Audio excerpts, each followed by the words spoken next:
Religions of with Dr. Houston Smith, Associate Professor of Philosophy at Washington University.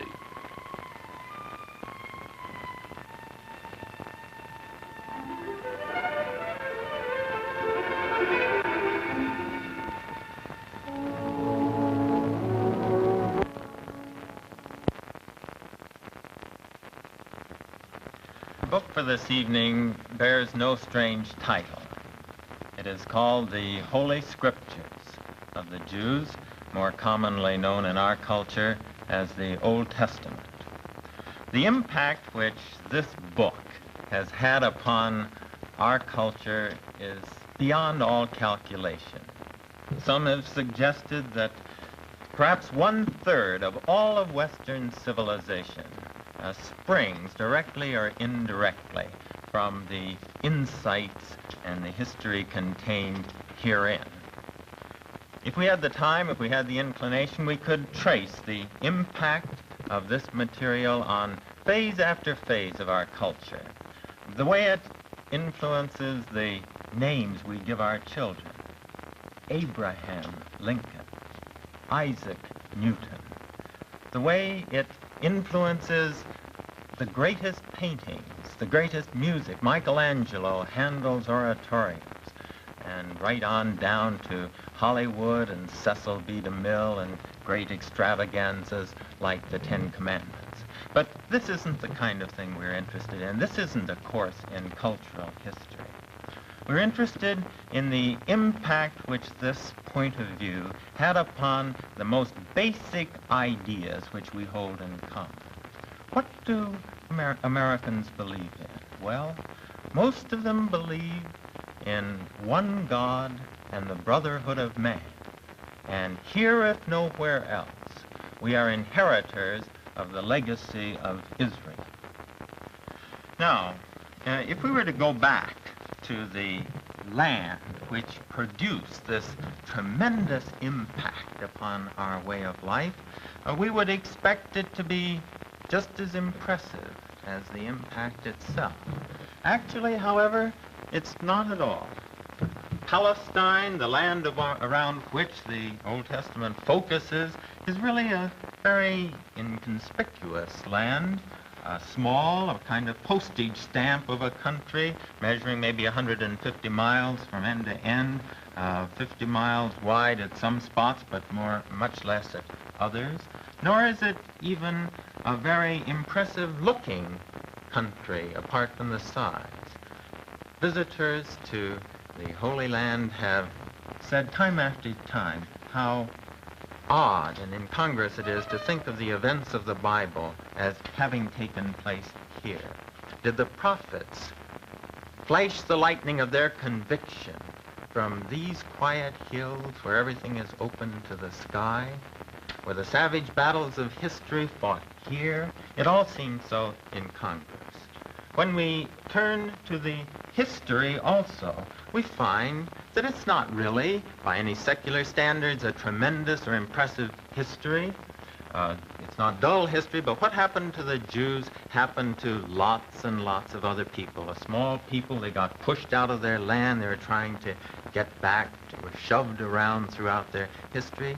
Not very impressive by the standards of history of Egypt, Babylon, Assyria, and the surrounding nations. What then is to explain this tremendous influence if it's not to be found in geography or in history conceived in secular terms? Well, if we went back and asked this question to an ancient Jew living 2,000 or 3,000 years ago, the answer we would receive would be a very simple answer. He would say, the reason that we are great is that we were the chosen people. Now, what does it mean for a people to conceive of themselves as chosen? Well, it means that God's hand is on everything that happens to you, that God's word is to be revealed in your history. It means that you are to look for meaning in everything that comes your way. let's look at the history, some of the major episodes in the history of the Jews, and try to see what the meaning was which they found in it. Let's begin at the very beginning. And when we do, you know the words that we encounter.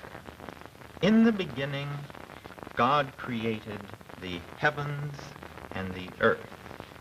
And before the chapter is out, we find, and God saw everything that he had made, and behold, it was very good. What does it mean to say that God created life and the world in which it is set? Well, there are, I suppose, two basic views of the world and man and his place in the world. One, and it's a view we're encountering a great deal these days, is the view that man is doomed. Man is doomed. Life is tragic. The universe is either out of control, or if it is controlled, it's controlled by some being who is not very wise. And life, therefore, is a kind of a wreck in this condition. The words of the poet, Godhead dying downward, brain and eye now gone, indicates this pessimistic view of things. Well, the other alternative is that the world and life in it were created by God. And as a consequence of that belief, then, life takes on tremendous possibilities. Let me put it this way, through the words of one of the recent Broadway dramas. Some of you have read or seen T.S. Eliot's The Cocktail Party, and will remember one of the scenes in that play. Celia has been disillusioned in a love affair, and needing some help, she goes to a psychiatrist. And these are the strange, rather curious words with which she begins her interview with the psychiatrist. She says, I want to begin by saying to you that I really hope that there is something wrong with me. Because if there isn't, then there's something wrong with the world. And that would be much worse. That would be truly terrifying. And so I prefer to believe that there's something wrong with me, something which can be set right.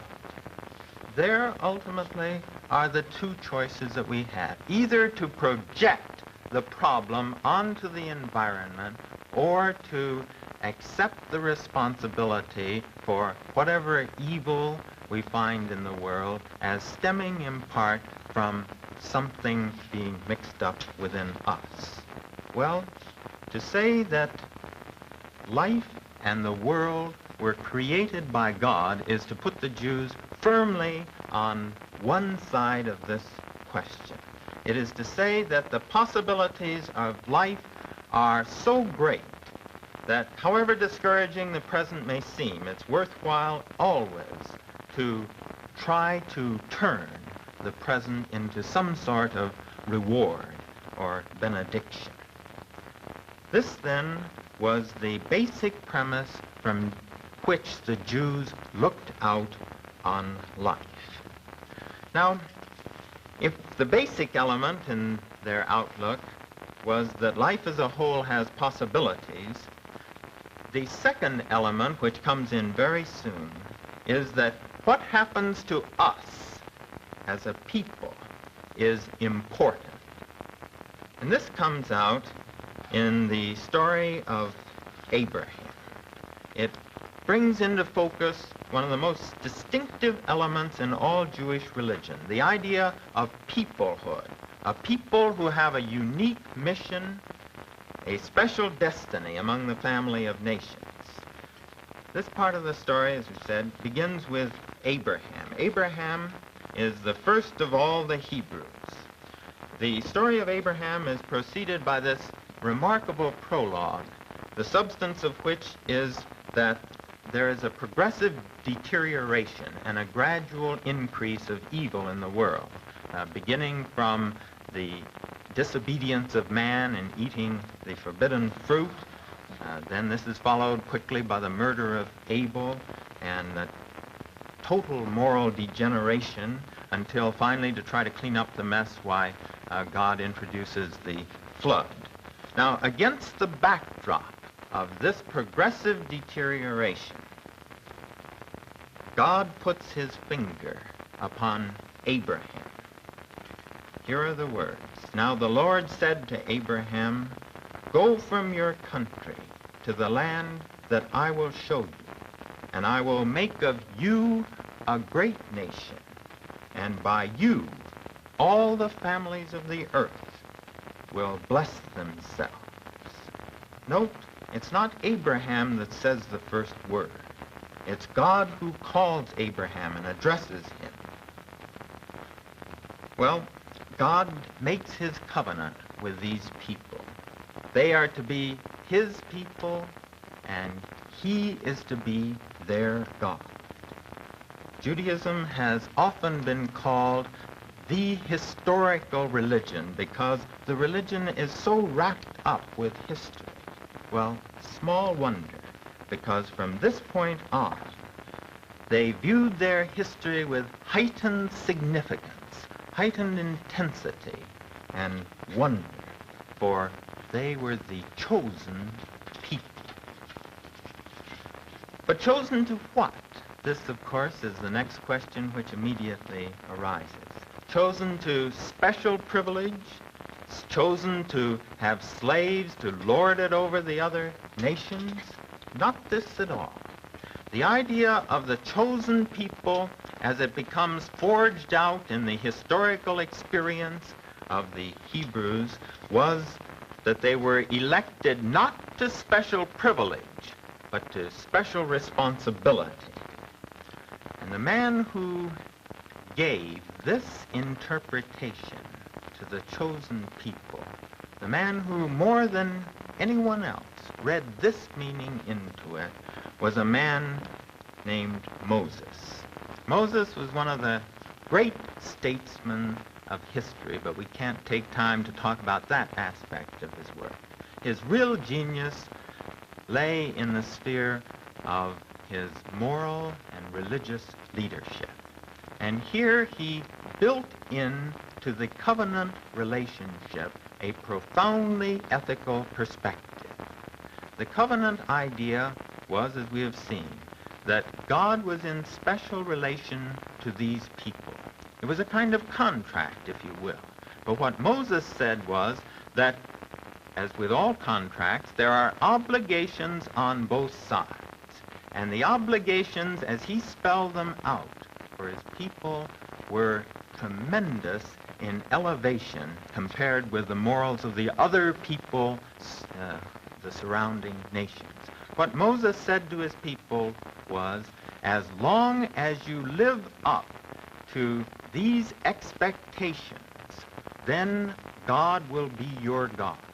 But the moment you abrogate your side of the bargain and fail to live up to that, then God no longer has any responsibility towards you. And the remarkable thing from the historical point of view, as I was saying, is how lofty this ethical content is of the Mosaic law compared with the morals of the other people who were surrounding him. We have to know what their morals were like.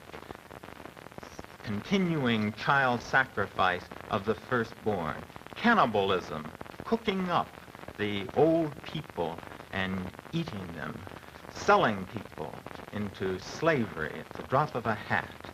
Against this background, Moses instituted a moral code which remains at the base of the morality of half the world today. Well, the next step as we run through the great epochs in this historical development, from the creation to the chosen people in Abraham to the tremendous moral content, individual morality given by Moses, the next step after that would certainly be the prophets. Because whereas Moses called his people mainly to personal morality, their social elements too. It remained for the prophets to give fullest articulation to the idea of social justice. The great prophets of Israel are one of the most remarkable collections of men to be found anywhere on the pages of history. They lived in a time and a land which was shot through with inequities, special privilege, injustices of the most flagrant sort. Wealth was concentrated in the hands of rich grandees. The poor were exploited and sold into slavery. People in debt were traded for a pair of shoes. In the midst of this moral desert, the prophets spoke, and the world has never been able to forget their words. Amos, a simple shepherd, but no hayseed blown up from the south, rather stern and rugged as the desert which he comes, a man with all his wits alive and every faculty awake, crying in the corrupted marketplace of Bethel, let justice roll down like mercy and righteousness like a mighty stream. Isaiah, city-bred, urbane, sophisticated, but no less aflame with his moral demands, cries out for the coming of one who will establish justice in the nation and will not be discouraged till he has set justice in the earth. Hosea, Jeremiah, Nathan, Elijah, Micah. What a crew this is. Where will one find their equal? The prophets come from both sides of the track. Some of them are sophisticated, some of them are plain as an old shoe.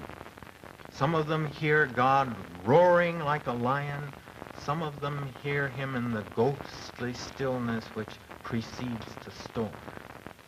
But one thing is common to them all. The conviction that every man, simply by virtue of the fact that he is a human being, a child of God, has rights which even the power of kings cannot erase. The prophets come upon the stage of history like some strange and explosive force. They live in a vaster world than the people around them, a world in which the wealth and the splendor of the kings count as nothing, where the power of the great seems small, and the only things ultimately that are worthy of honor are justice and purity and truth. And so it is that whenever men and women have gone to the pages of history for encouragement and inspiration in the age-long struggle for social justice, it is to the prophets of Israel more than anywhere else that they have found it. There's one other point about the message of the prophets which has importance for us in this outline, and that is the way in which they saw Israel's relation to the surrounding nations. One has to visualize, really, the situation here. A tiny country, pitiful in power compared with the great dominions of Assyria and Babylon and Egypt and Phoenicia. How is one to interpret one's position in this kind of setting? Well, most people probably would have interpreted it in terms of power politics. And when disaster loomed, they would have said, well, it's simply the barbarians and brute power and chance and our bad luck which has overwhelmed us. But the prophets never slipped into that mold. They always kept in focus an ethical interpretation of history.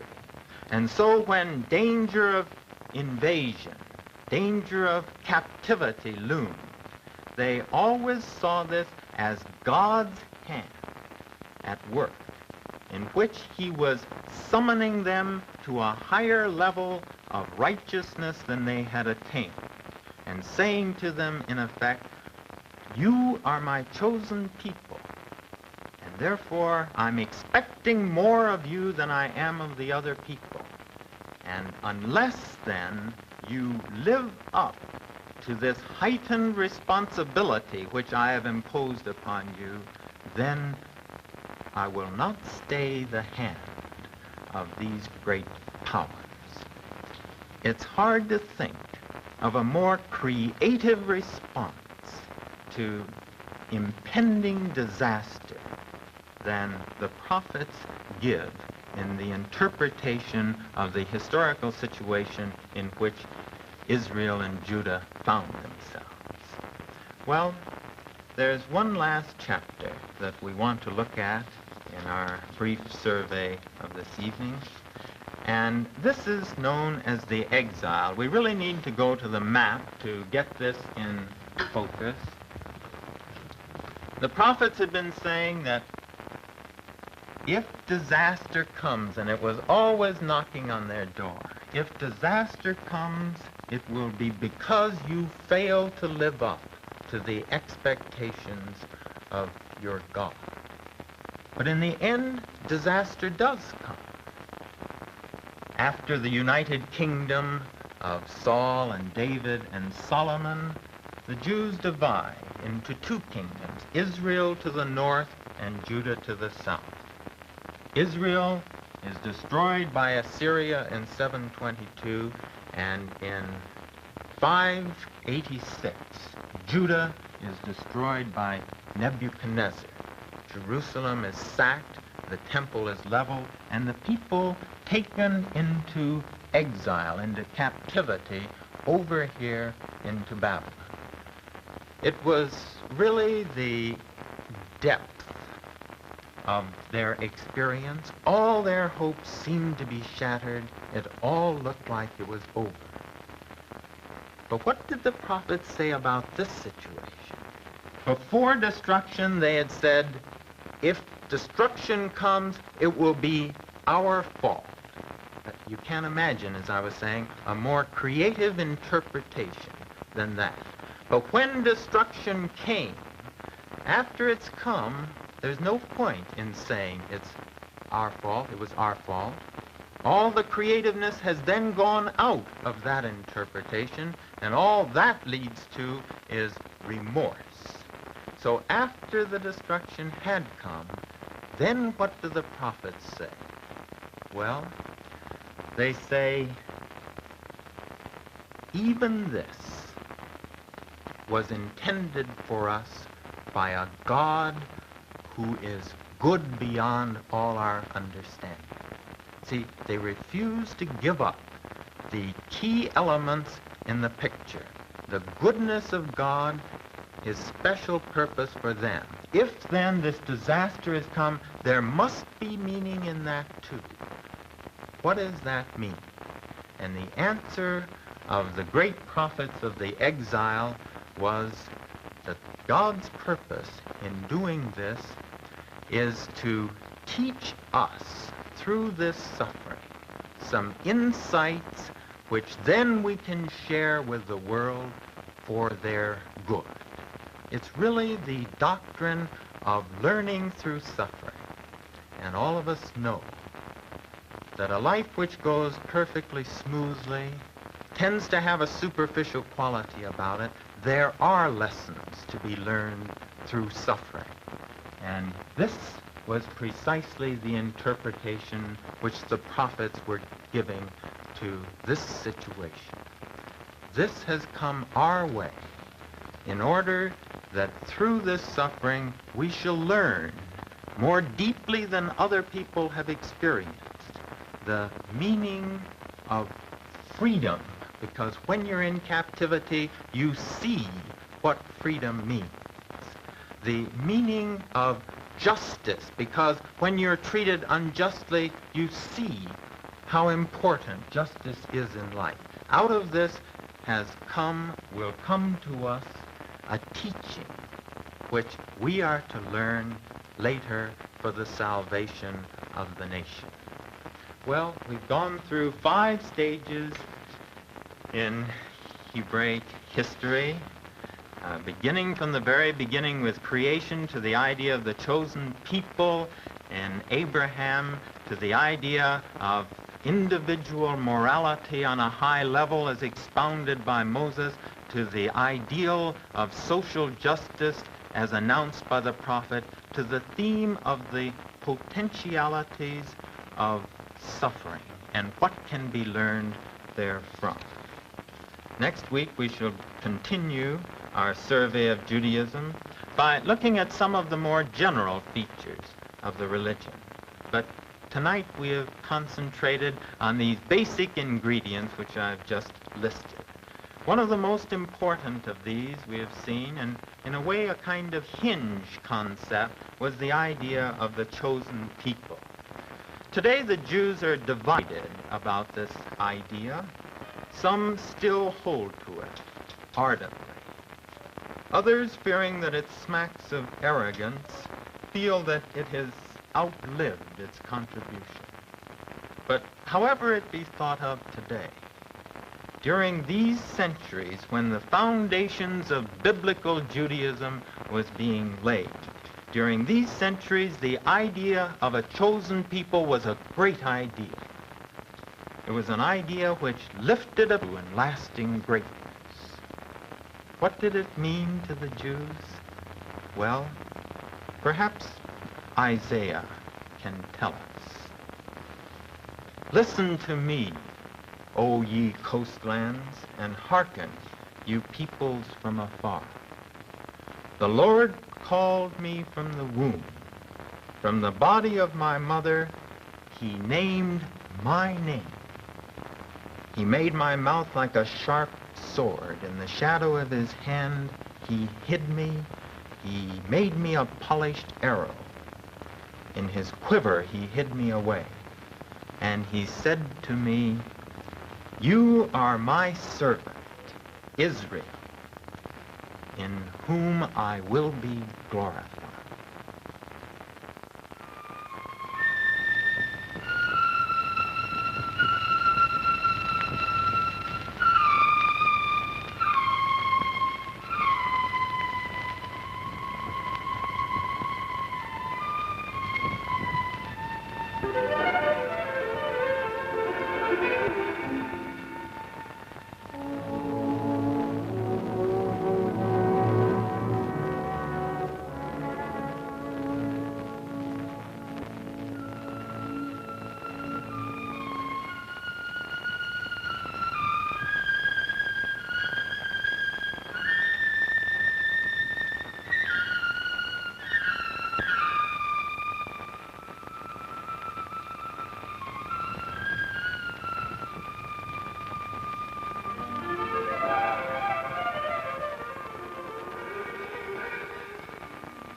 Religions of Man is produced by Washington University and KETC Channel 9, the St. Louis Educational Television Station, and production.